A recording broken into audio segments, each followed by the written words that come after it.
وانا ماشي لقيت في معرض العربيات القديمه هنا، فقلت اصورها واوريكم شكلها عامل ازاي. حاجات من الاربعينات والخمسينات.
طبعا العربيات دي لا تقدر بثمن. هل في عربيات زي كده في مصر؟ انا فاكر ان كان في عربيات عندنا في شبرا زي كده، بس كانت يا عيني مرميه وزعلانه ونايمه على جنبها. يا ريت لو حد عنده صوره لعربيات زي كده قديمه في مصر يصورها. في عربيات جيش هنا كمان، دي عربيات للجيش من الحرب العالميه الثانيه.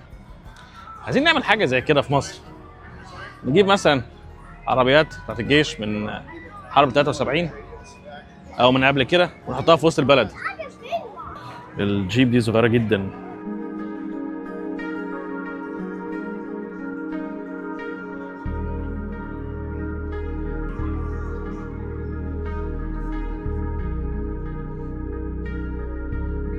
بصوا التحفه دي.